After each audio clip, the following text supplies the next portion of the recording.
Selamat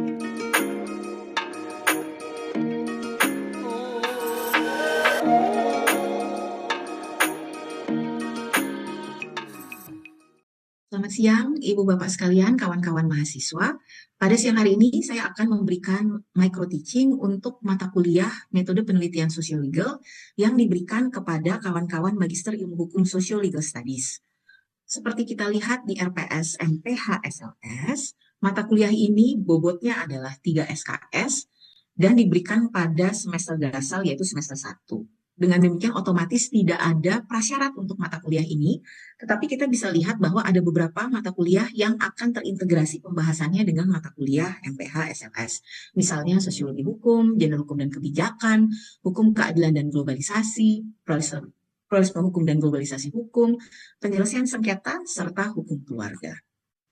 Nah, seperti yang telah dideskripsikan, mata kuliah ini merupakan mata kuliah yang dirancang agar mahasiswa ilmu hukum, magister ilmu hukum social legal studies bisa melakukan penelitian yang menyangkut law in the book dan juga how law operates in the society dengan menggunakan pendekatan social legal.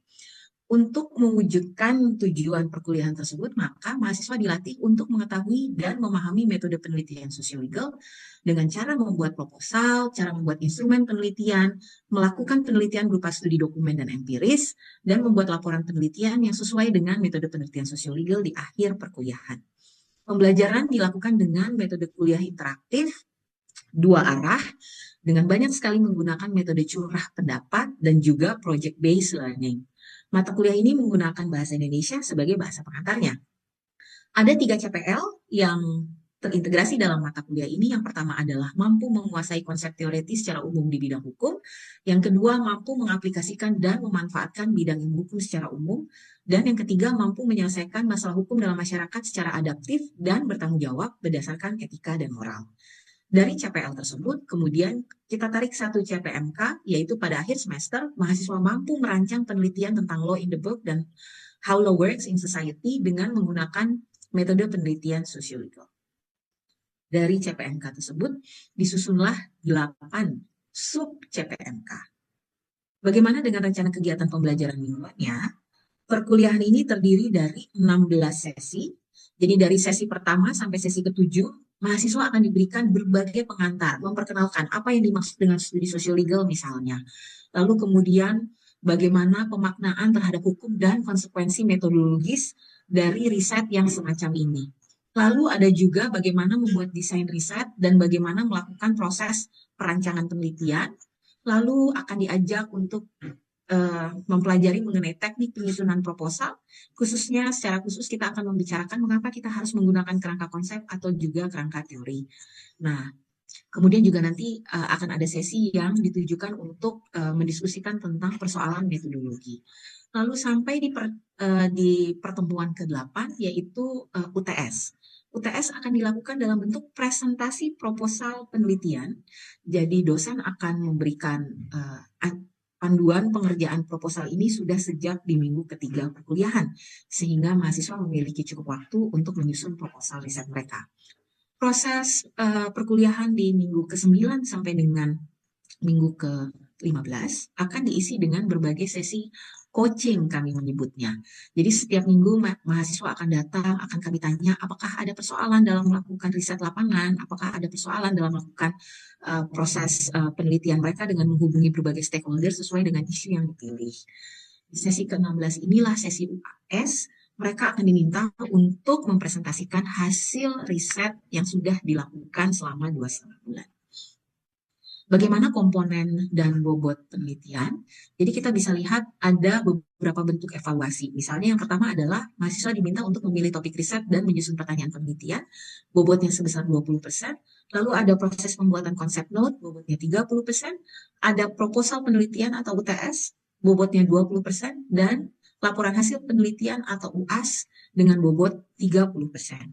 Di dalam RPS ini juga sudah disediakan daftar referensi berbagai sumber bacaan yang bisa digunakan oleh para mahasiswa untuk perkuliahan ini.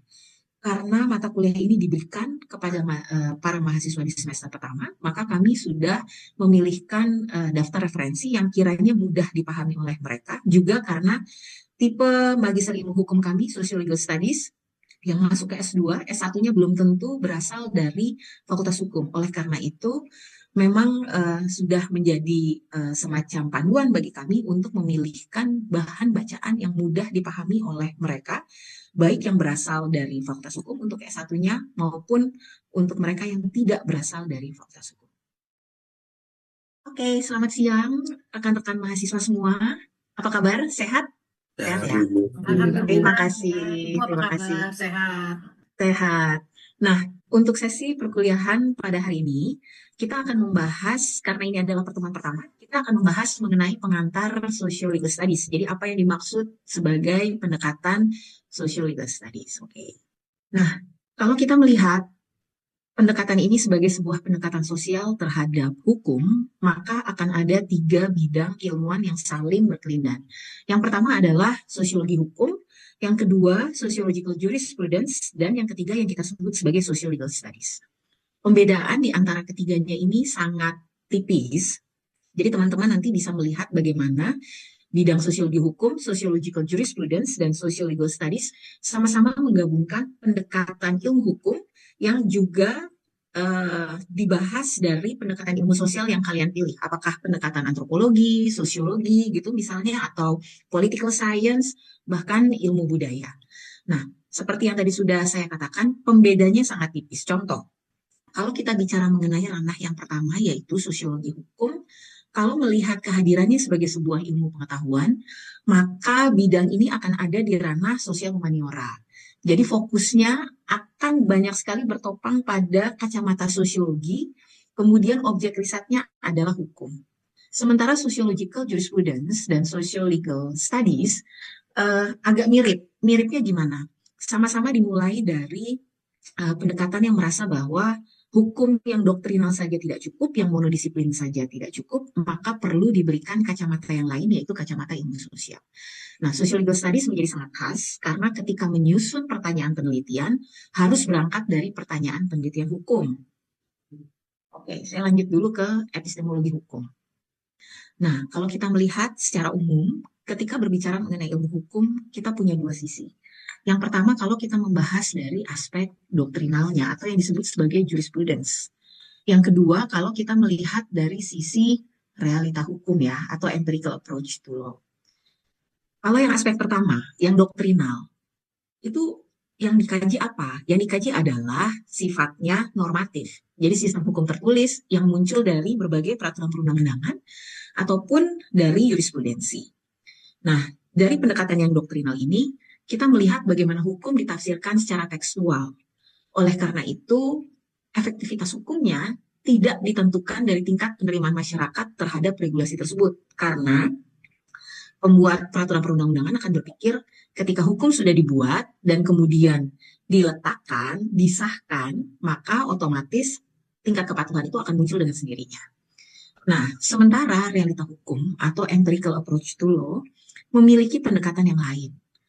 Contohnya apa? Jadi kalau dalam bidang yang sifatnya doktrinal, kemudian kita banyak sekali menganalisis berbagai sistem hukum tertulis, maka dalam pendekatan yang kedua, yaitu realita hukum, kita melihat bagaimana kontrol sosial yang dikenal oleh masyarakat hadir dalam berbagai bentuknya.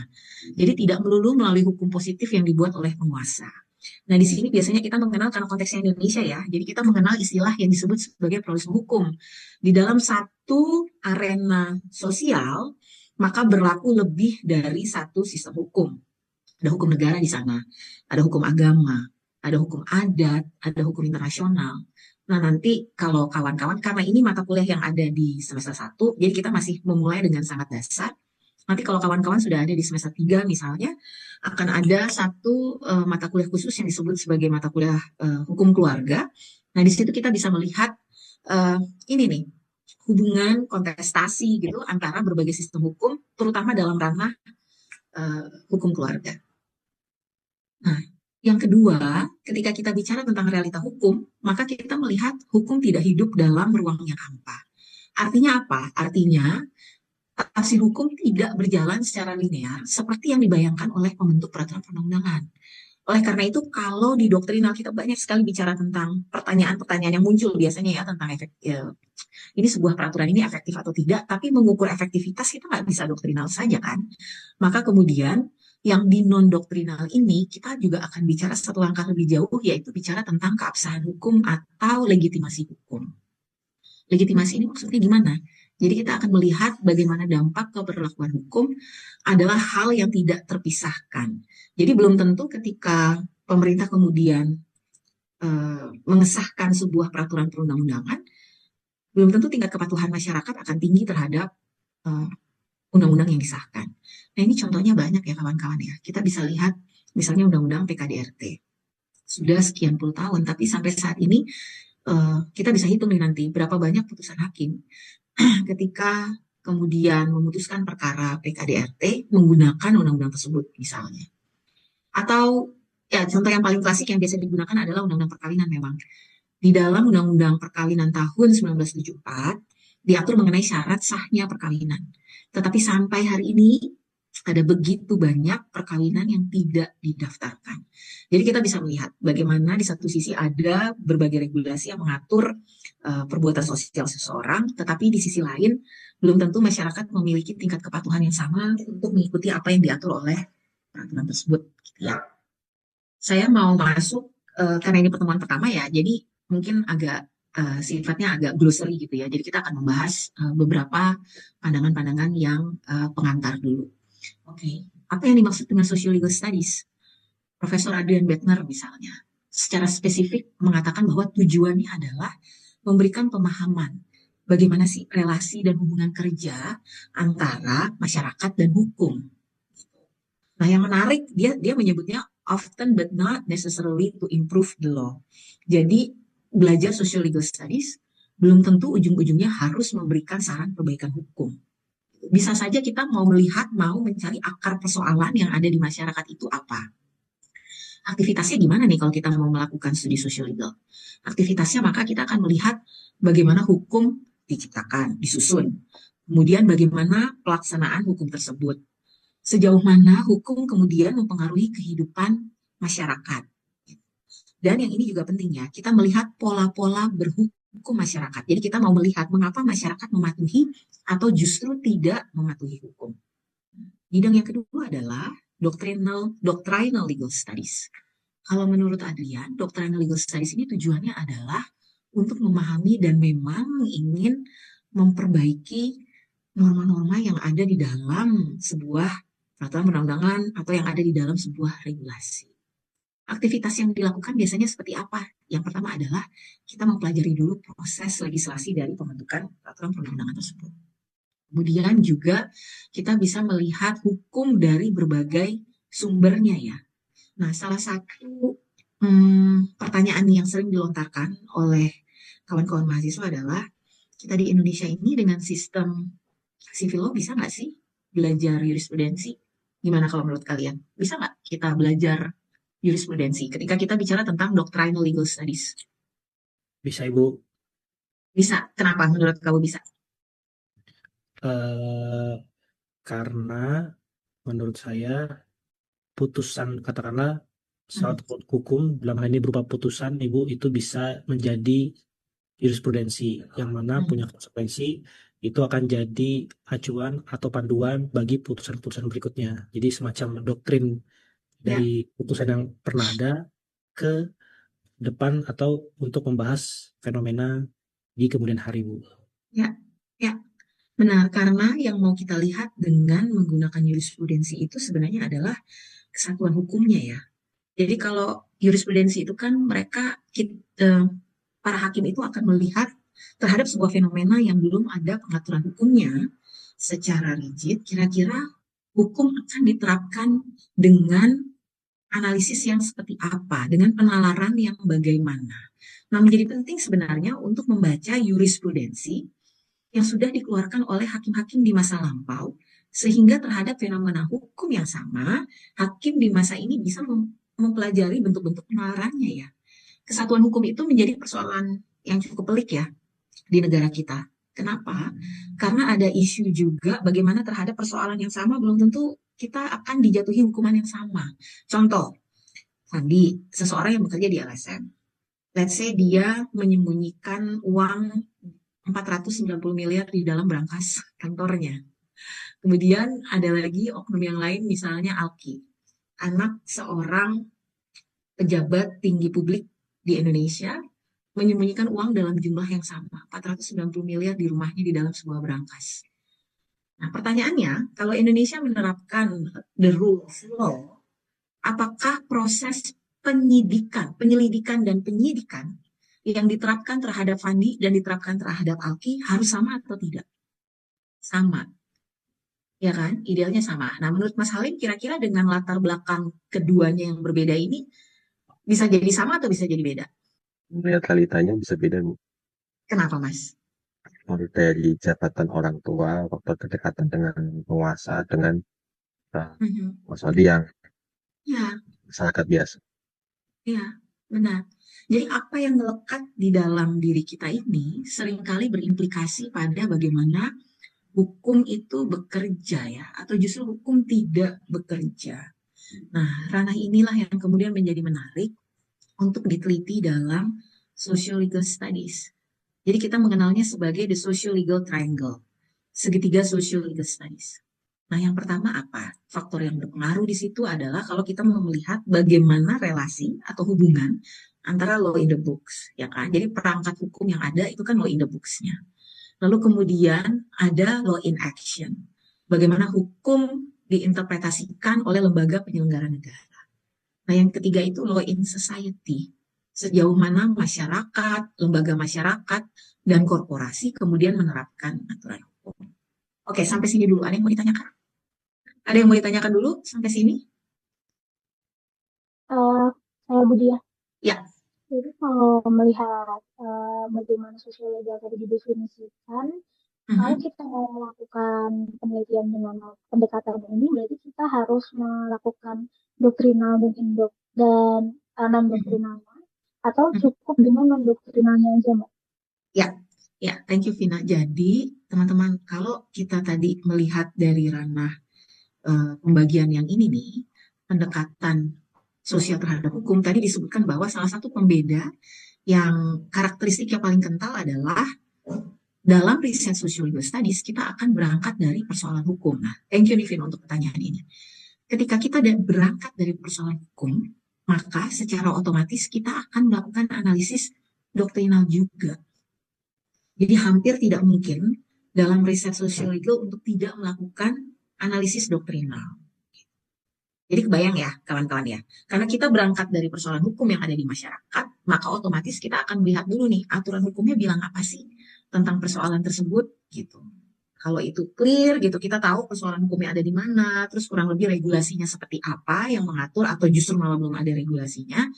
Nah, nanti kita lihat tuh dengan segitiga ini, bagaimana penerapannya oleh aparat dan bagaimana penerapannya di dalam masyarakat. Nah, kalau sudah bicara bagaimana penerapan, itu udah keywordsnya, maka aspeknya yang akan dilakukan juga adalah riset non-doktrinalnya. Nah, ini tahapan yang diusulkan oleh Banakar, sayangnya beliau sudah wafat ya, beberapa waktu. Jadi dalam melakukan desain sebuah riset sosiologis biasanya ada unsur-unsur ini. Jadi ada pertanyaan penelitian, ada literatur review, kemudian ada, tentu ada topik ya, ada research topik ya yang pertama, kemudian ada literatur review, ada pertanyaan penelitian, ada kerangka teori atau kerangka konsep. Kemudian ada metodenya, jadi bagaimana kawan-kawan ini melakukan proses pengumpulan data. Nah, yang menjadi penting dan juga nggak boleh terlupa sebenarnya research ethics. Apalagi kita yang ada di ranah sosiologi ini, kita melakukan riset itu kan subjek risetnya adalah orang ya. Jadi etika riset ini menjadi penting. Nah, kemudian karena risetnya sosiologi, maka kita juga akan banyak sekali bicara tentang data-data empiris. Dan yang terakhir tentu saja kita akan melakukan proses analisis data dan juga mencari kesimpulannya. Saya lanjut sebentar ke ini nih, kerana ini. Karakteristik pertanyaan penelitian dalam social legal studies. Jadi contoh ya, Pertanyaannya misalnya, bagaimana hukum bekerja atau diterapkan dalam isu yang kawan-kawan pilih dan mengapa demikian? Kemudian juga mengapa masyarakat justru tidak mematuhi hukum dalam persoalan itu? Atau nanti aja. Atau kemudian bagaimana peran hukum dalam mekanisme alternatif dispute resolution? Misalnya bisa begitu ya. Kemudian juga bagaimana faktor internal dan eksternal mempengaruhi kerja institusi atau praktisi hukum. Ini pertanyaan-pertanyaan dasar aja yang kawan-kawan mahasiswa bisa gunakan kalau ingin meneliti atau ingin melakukan riset dalam ranah social legal studies. Oke, sorry, suaraku cukup clear sampai sini? Teman-teman cukup bisa menangkap perkuliahan pada hari ini? Bisa Ibu? Oke, terima kasih ya. Nah, oleh karena itu nih yang saya tulis dalam huruf-huruf yang kecil di bawah, dalam banyak penelitian sosiologis, maka pertanyaan utama yang seringkali diajukan adalah bagaimana kita memperbaiki penerapan hukum. Tetapi sekali lagi, kalau kita lihat tadi secara epistemologi dan juga kalau kita lihat sifat penelitiannya, maka kalau tidak sampai pada memberikan rekomendasi kebijakan sebenarnya juga nggak apa-apa. Jika kawan-kawan ingin memaparkan persoalan hukumnya seperti apa gitu ya, kemudian berfokus di situ, sekaligus memperlihatkan bagaimana hukum itu bekerja, itu juga boleh. Sekarang saya mau kasih contoh aja ya. Ini contoh singkat untuk memperlihatkan rumusan dan pertanyaan penelitian. Ini by the way disertasi yang saya tulis dan selesai di tahun 2018 yang lalu. Judulnya adalah Living Within Unregistered Islamic Polygamous Marriages in Indonesia. Contoh kasusnya memang dari sekitaran wilayah Jabodetabek. Ini ada dua hal yang teman-teman harus ingat. Yang pertama adalah kalau kita menyusun masalah penelitian atau thesis, itu bukan berperan sebagai panduan dalam melakukan, berperan sebagai panduan, tetapi bukan kebenaran yang harus dibuktikan atau dipertahankan. Artinya apa? Jadi kalau asumsi yang ada di belakang kepala kita nih, kalau kita mau turun lapangan, kalau kita mau membuat riset itu kan kita pasti punya asumsi dulu ya. Kira-kira terhadap persoalan seperti itu, seperti apa sih penanganannya di masyarakat, proses bekerjanya hukum itu seperti apa. Nah yang menjadi menarik adalah masalah penelitian atau thesis ini tidak boleh kemudian dianggap sebagai sebuah kebenaran. Jadi jangan sampai data yang kalian kumpulkan itu memang untuk memvalidasi hipotesa yang ada di awal gitu. Seringkali kita ini ya tergoda untuk melakukan itu ya. Kita udah punya hipotesa di awal, nah kita mau hipotesa kita ini benar. Jadi kita sedemikian rupa kita cari data-data yang bisa mendukung itu. Nah jangan. Thesis itu cukup dijadikan sebagai panduan saja. Tapi jangan dianggap sebagai kebenaran yang kemudian harus dibuktikan atau dipertahankan. Nah, thesis ini sifatnya juga spesifik, konseptual dan abstrak, dan merupakan ringkasan dari ide dasar dan tujuan penelitian. Teman-teman bisa lihat nih di slide ya, contoh saya menyusun thesis pada waktu itu seperti apa. Dan ada pertanyaan penelitiannya. Untuk disertasi pada waktu itu saya memberikan 3 pertanyaan ini. Nah nanti teman-teman untuk tugas ini, UTS itu bentuknya adalah laporan proposal ya. Jadi bagaimana teman-teman membuat proposalnya dulu, baru nanti UAS itu bentuknya adalah laporan penelitian. Nah karena UTS bentuknya proposal, dan ini mata kuliah 3 SKS, jadi saya selalu bilang, pertanyaan nggak perlu terlalu banyak ya, 2 atau 3 saja cukup, karena teman-teman kan akan mengerjakannya, satu semester tuh bisa mengerjakan, benar-benar nanti mengerjakan laporan hasil riset ya, biasanya tuh 2-3 bulan nggak lebih. Jadi makanya 2 pertanyaan, misalnya 2 pertanyaan penelitian cukup. Nah, ini kawan-kawan juga bisa baca ya, pertanyaan penelitian yang saya ajukan pada waktu mengerjakan disertasi seperti apa. Nah ini, saya mau menutup sesi pada hari ini dengan memperlihatkan ada kritik yang mendasar terhadap pendekatan ini. Terutama ketika kita melihat relasi antara yang sosio dan legal. Jadi sebagian besar akademisi hanya membahas relasi sosio dan legal ini secara implisit.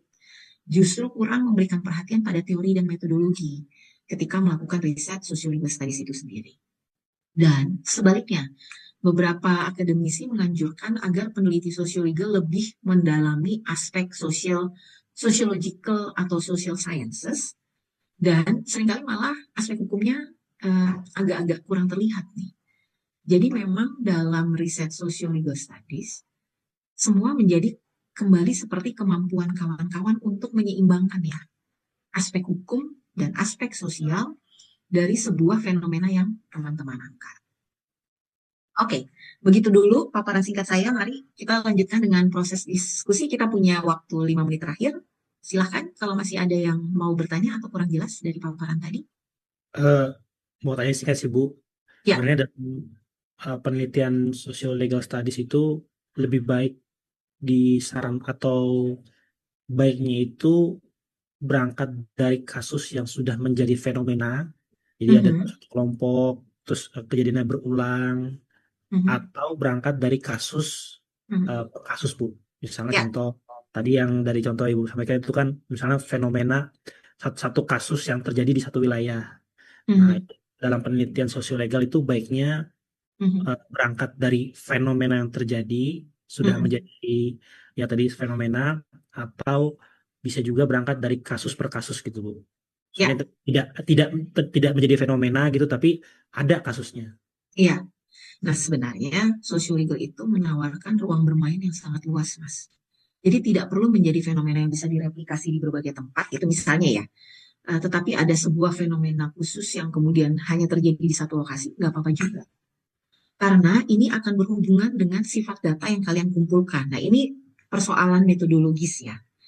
Kalau metode yang dipilih adalah kuantitatif, maka memang akan ada tujuan mengeneralisir terhadap data-data yang dikumpulkan. Tetapi kalau pendekatan yang kualitatif, yang mau diperlihatkan sebenarnya kan pattern of behavior ya. Jadi tidak perlu ada proses melihat atau mengeneralisir sebuah peristiwa di tempat-tempat yang lain. Nah, kalau pertanyaannya kemudian, apakah perlu yang diteliti harus menjadi sebuah fenomena dulu yang terjadi di beberapa tempat, atau kasus spesifik yang baru terjadi di satu atau dua lokasi, nggak apa-apa. Either way, sangat bisa dilakukan oleh riset sociologis. Semoga menjawab pertanyaannya, Mas Fandi. Terima kasih Bu Dia. Terima kasih. Sudah cukup jelas, kawan? Mungkin Oh ya, silakan Rafina. mungkin satu lagi sih media yang aku penasaran Mhm. ketika kita membuat penelitian tentang sosiologal, berarti kan kita lebih fokus bagaimana hukum diterapkan di masyarakat kan, Mbak. Nah, Ya. untuk menyusun pertanyaannya, kira-kira ada tips khusus kan, Mbak, supaya nanti jawabannya pun tidak terjebak dalam ranah doktrinal aja gitu, Mbak. Ya. Nah, thank you, Vina. Nah, saya masuk ke dalam slide yang khusus tentang karakteristik pertanyaannya. Biasanya memang kalau pertanyaan doktrinal itu kan fokusnya ada pada ingin melihat norma gitu kan, asas atau kaidah. Nah, kalau social legal studies itu biasanya yang mau kita lihat justru adalah penerapan hukumnya. Nah, memang akan ada keywords nih yang sering digunakan. Contoh keywordsnya apa? Contohnya adalah bagaimana atau mengapa, atau misalnya to what extent gitu ya, sejauh mana. Kalau di jurnal-jurnal internasional banyak sekali menggunakan kata to what extent, tapi di Indonesia sepertinya pertanyaan sejauh mana belum terlalu lazim nih. Tetapi setidaknya kalimat-kalimat seperti ini nih, Vin, kata-kata keywords ini nih, bagaimana hukum bekerja, kemudian bagaimana peran hukum dalam proses penyelesaian sengketanya, bagaimana faktor internal dan eksternal mempengaruhi kerja institusi. Jadi pertanyaan-pertanyaan yang diajukan kami menyebutnya sebagai open-ended questions. Jadi bukan pertanyaan yang jawabannya hanya iya dan tidak saja, tetapi memberikan ruang bagi narasumber, bagi informan untuk bercerita tentang pengalamannya gitu, atau tentang pengalaman orang, tentang pola-pola penerapan hukum. Nah, itu menjadi salah satu core questions-nya social studies. Jadi kita memang mau melihat pengalaman penerapan gitu. Nah, Oke, Mbak Dias, terima kasih. terima kasih. Sejalan dengan itu, karena waktunya juga sudah habis, saya mau meminta kawan-kawan untuk membaca ini nih, yang tulisannya Banakar. Jadi nanti teman-teman bisa cari juga, ada di RPS ini. Jadi desain riset dalam social legal studies itu seperti apa? Jadi ada 8 elemen khusus ini yang dipetakan oleh Banakar dalam tulisannya di tahun 2019. Mohon kawan-kawan membaca tulisan itu dulu sebagai bahan persiapan untuk kuliah kedua minggu depan. Oke. Terima kasih banyak, Suster. Terima kasih ya, Suster, sudah bersedia bergabung di perkuliahan pada siang hari ini. ini ada message yang masuk di chatroom karena tadi sempat ada persoalan ya dengan laptopnya.